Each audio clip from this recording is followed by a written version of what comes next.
Well, we here at RT are proud to announce today that we have been nominated for an Emmy Award. It's for our coverage of the Occupy Wall Street movement, a movement that sparked October of last year in New York City and spread throughout the globe. Thousands of protesters have taken to the streets of various cities speaking out against what they see as government corruption in handling the economy. And RT was there from the very beginning. Well, from coast to coast, Occupy Wall Street protesters storming U.S. cities today. RT has been covering this story from day one. We have correspondents in all the movement's hotspots around the country to bring us the latest. Now, the Occupy Wall Street movement has resurrected the workers' holiday, calling it a day without the 99%. Thousands and thousands of people. It's unlike anything that I've seen since the Occupy movement kind of took a little bit of a hibernation last year. Right now, more than 1,000 people are here on the streets of Los Angeles' financial district. We can hear the chants of Occupy USA. This crowd, from the pictures we've been seeing, from the people we've been speaking with, is literally occupying the streets, shutting down the streets. Keep shooting, keep shooting. They're shooting. Shoot me, shoot me. They're shooting, excuse me, they're shooting. It's unlike any other Occupy protest I've been to so far because this is the first national gathering.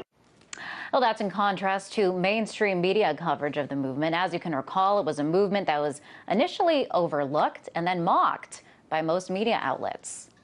I think if you put every single left-wing cause into a blender and hit power, this is the sludge you'd get. They are some of the most uninformed people. If you listen to them, It's really unbelievable. I like the one guy who says we're affecting things. I think the only thing he's affecting is traffic. So what do you want, protesters? It seems like people want a Messiah leader, just like they did when they anointed Barack Obama. But if you don't know what's wrong, no one can fix it for you. John Avlon. Well, RT is one of 7 news organizations up for the Emmy in the category of current affairs and news in the 2012 International Emmy Awards. To talk more about the coverage of the Occupy Wall Street and the Emmy nomination, I'm joined by RT correspondent Ramon Galindo in LA and RT producer Adriana Ucero right here in D.C. So, Adriana, it's a good day for us. Right? How does it feel? It feels very, very nice, I must say. I mean, especially the fact that, we're being recognized for some good work, especially covering a worthwhile story, and I think it's good. I think it says a lot right now. Yeah, absolutely. And we really saw, we were there from the beginning. We saw this movement grow into this global movement. Ramon, I want to ask you, it's a movement that spanned, from the East to the West Coast, and you covered the protests in LA and in Oakland. What were some of the notable moments for you in covering the story?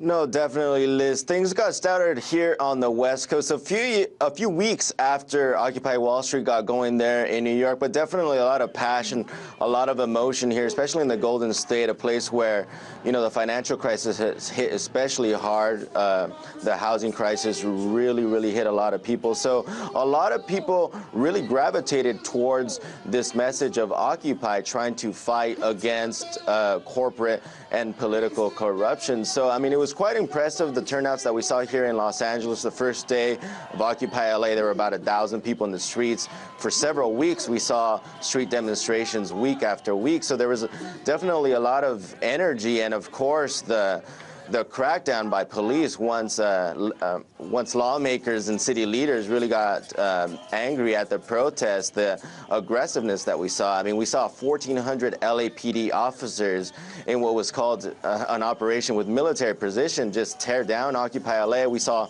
the violence in Oakland where Scott Olsen was hit by a non-lethal projectile. Our own photographer Zuby and our producer Lucy were up there, and they got a little bit of a taste of the tear gas. So those were some of the very notable moments, and definitely I think what set us apart from what other mainstream media outlets were doing is that we were really giving voice to the protests. We were really treating this as a movement, as a trend that was going on, and like you said, it inspired a lot of people in Mexico. We still see the Yo Soy 132 movement inspired by Occupy, and many many ridiculed the occupiers here in LA, but many of the ones that we met were quite savvy.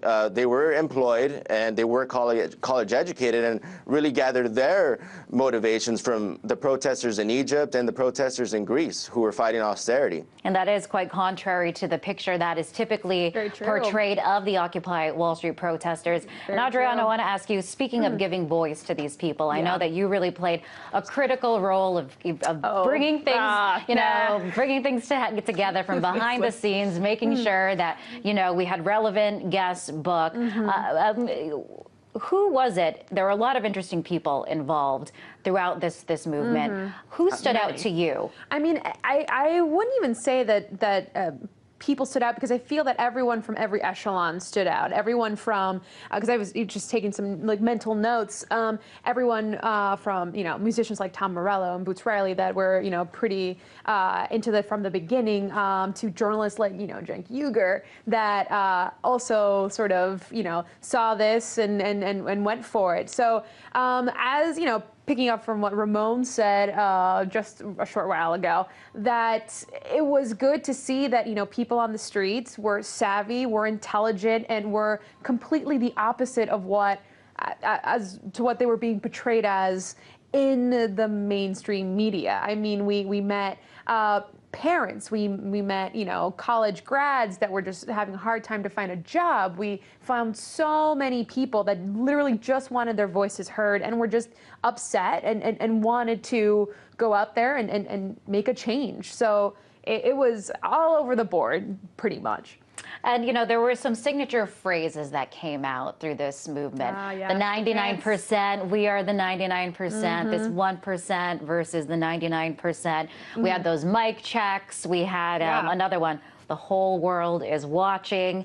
Banks got bailed out. We got sold out. All things that are now, sort of... kind of almost, some of them kind of household terms. Mainstream, if you will. Now mainstream. There you go. Sorry. But absolutely. And to talk about that, some of the language that has emerged throughout this movement. Yeah, I mean, all of those things have just now become part of our day-to-day speak. I mean, even politicians, even the left has sort of been adopting the 99%, 1% lexicon. So it's really, really interesting to see something that was viewed as, I dare say, fringe, a little radical, has now sort of become an accepted, somewhat political tool, really. I mean, I know Democrats were sort of trying to, many in the movement, I should say, were worried that Democrats were going to co-opt what, the symbolism of, 1% versus 99% and Occupy's sort of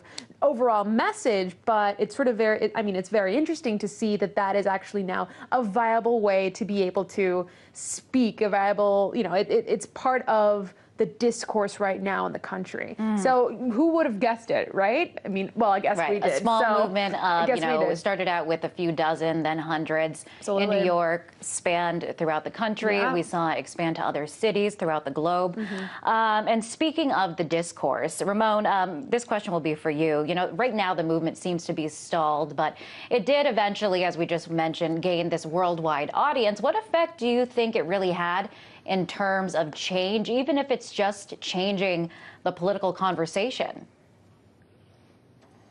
Right, as Adriana was mentioning, it has definitely changed the debate here in America. It has changed the conversation about whether we want to be a country with this huge amount of wealth inequality, if we want to become a country with such a huge amount of corporate influence on our politics. But to the note of Democrats and other liberals kind of clinging on to the language of the 99% versus the 1%, we have to remember that Occupy has also been quite a strong rallying point for the right. There's documentaries coming out right now trying to demean the Occupy movement, trying to link it to President Obama, although many Obama sympathizers really spoke out strongly against Occupy Wall Street. So beyond just framing the political debate, we still see Occupy having an impact when it comes to the issue of home foreclosures. We see Occupy foreclosures. We see